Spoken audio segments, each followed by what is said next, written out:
Kekuatan sniper Hamas bisa lumpuhkan musuh berjarak 2 km dan dapat menembus tembok. Melansir dari Kompas.com, pasukan mengancam akan terus melanjutkan serangan roket ke kota-kota seperti Tel Aviv. Ancaman membuat Israel makin gencar melakukan dominasi. Pasukan militer Israel rupanya punya kelemahan. Kelemahan militer Israel terletak pada kekuatan para penembak jitu atau sniper. Kekuatan penembak jitu atau sniper ini sudah terdengar hingga ke telinga tentara Israel. Saking senyapnya pergerakan para sniper terbaik ini, tak ada satupun yang mengetahui identitas sang penembak jitu. Para penembak jitu ini selalu melumpuhkan musuh dalam senyap. Sniper pernah menembak jatuh tentara Israel di jalur Gaza. Serangan yang dilakukan sniper ini merupakan serangan pertama kali yang telah menggempur Israel sejak tahun 2014. Para pejuang sendiri tak pernah tahu siapa pelakunya. Hal inilah yang membuat Israel merasa bak salah pilih lawan. Kemampuan para sniper ini memang tidak main-main. Untuk ukuran persenjataan saja, para sniper patut ditakuti oleh musuh. Diketahui jenis senjata yang digunakan para sniper berasal dari Austria dan Iran yang sudah terbukti kekuatannya. Para sniper ini diketahui menggunakan senapan Steyr HS-50 buatan Austria dan Sayad 2 buatan Iran. Dan untuk jenis senapan Steyr HS-50 memiliki akurasi tembakan yang akurat pada sasaran sejauh 1,5 km. Sementara senjata Steyr ini juga kabarnya digunakan oleh pasukan sniper Brimob Polri di Indonesia. Sedangkan senjata Sayad 2 adalah senapan sniper yang paling ditakuti oleh musuh. Pasalnya, Sayad 2 punya kekuatan yang mampu melontarkan peluru hingga mampu melumpuhkan musuh pada jarak 2 km.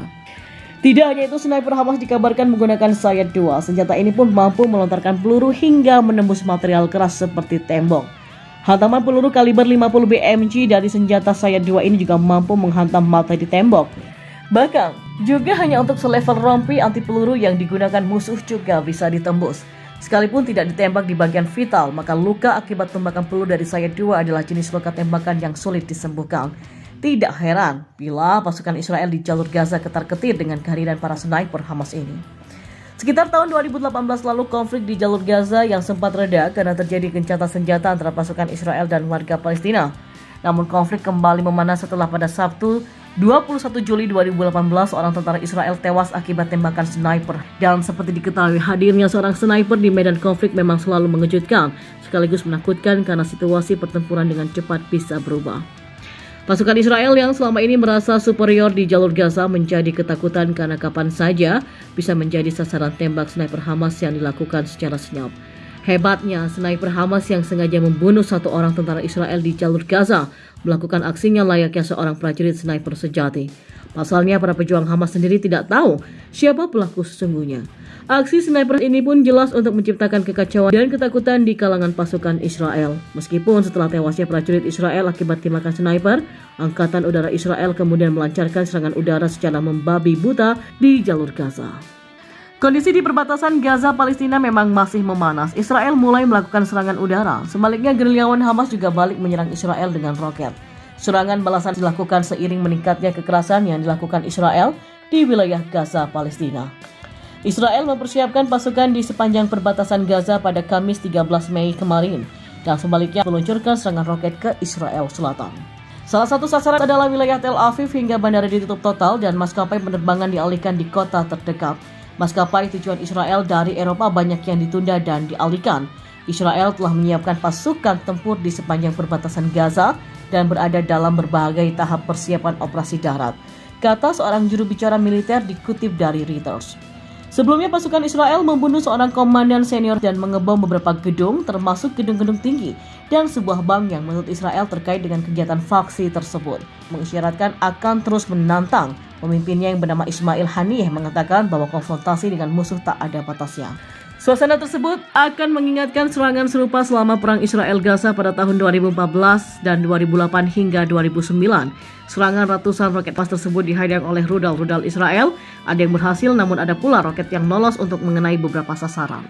Kepala Staf sedang memeriksa persiapan tersebut dan memberikan arahan. Markas divisi dan 3 brigade manuver kami di Gaza mempersiapkan diri untuk situasi itu dan untuk berbagai kemungkinan, kata Letnan Kolonel Jonathan Conradius.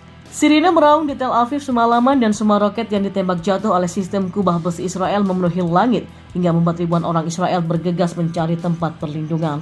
Dan pada Kamis Fajar, Israel memulai kembali serangan udaranya di daerah kantong Palestina di kawasan pantai, menghancurkan bangunan perumahan 6 lantai di tengah kota Gaza. Dan ketika dunia mengulangi seruan untuk tenang, Maka gelombang kekerasan antara warga Yahudi Israel dan minoritas Arab di negara itu terus menyebar di beberapa kota Israel. Terjadi serangan terhadap sinagoge, demikian pula dengan bentrokan antara warga Arab dan Yahudi di jalan-jalan. Sedikitnya sudah 67 orang tewas di Gaza sejak kekerasan meningkat pada Senin 10 Mei kemarin. Dan menurut Kementerian Kesehatan daerah kantong itu, 7 orang tewas di Israel, kata militernya. Otoritas kesehatan di Gaza mengatakan mereka sedang menyelidiki kematian beberapa orang semalam yang mereka katakan mungkin menghirup gas beracun. Dan sampel sedang diperiksa dan mereka pun belum menarik kesimpulan akhir. Dan di tengah kekhawatiran kekerasan bisa semakin tidak terkendali, Amerika Serikat berencana untuk mengirim utusannya Hadi Amir untuk berbicara dengan Israel dan juga Palestina. Kepala Staf sedang memeriksa persiapan tersebut dan memberikan arahan markas divisi dan 3 brigade manuver kami di Gaza mempersiapkan diri untuk situasi itu dan untuk berbagai kemungkinan, kata Letnan Kolonel Jonathan Conricus. Sirine meraung di Tel Aviv semalaman dan semua roket yang ditembak jatuh oleh sistem kubah besi Israel memenuhi langit hingga membuat ribuan orang Israel bergegas mencari tempat perlindungan. Dan pada Kamis fajar, Israel memulai kembali serangan udaranya di daerah kantong Palestina di kawasan pantai, menghancurkan bangunan perumahan 6 lantai di tengah kota Gaza. Dan ketika dunia mengulangi seruan untuk tenang, maka gelombang kekerasan antara warga Yahudi Israel dan minoritas Arab di negara itu terus menyebar di beberapa kota Israel. Terjadi serangan terhadap sinagoge, demikian pula dengan bentrokan antara warga Arab dan Yahudi di jalan-jalan. Sedikitnya sudah 67 orang tewas di Gaza sejak kekerasan meningkat pada Senin 10 Mei kemarin. Dan menurut Kementerian Kesehatan daerah kantong itu, 7 orang tewas di Israel, kata militernya.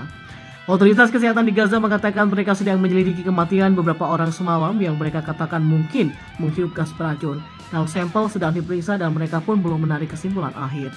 Dan di tengah kekhawatiran kekerasan bisa semakin tidak terkendali, Amerika Serikat berencana untuk mengirim utusannya Hadi Amir untuk berbicara dengan Israel dan juga Palestina. Presiden Joe Biden tidak menjelaskan alasan dibalik sikapnya yang optimistis. Kantor Netanyahu menyebutkan bahwa Perdana Menteri mengatakan kepada Presiden Amerika Serikat bahwa Israel akan terus bertindak untuk menyerang kemampuan militer Hamas dan kelompok lainnya yang aktif di jalur Gaza. Israel sendiri melancarkan serangan setelah menembakkan roket ke Yerusalem dan Tel Aviv sebagai pembalasan atas bentrokan antara polisi Israel dengan warga Palestina di dekat Masjid Al-Aqsa di Yerusalem Timur selama bulan Ramadan.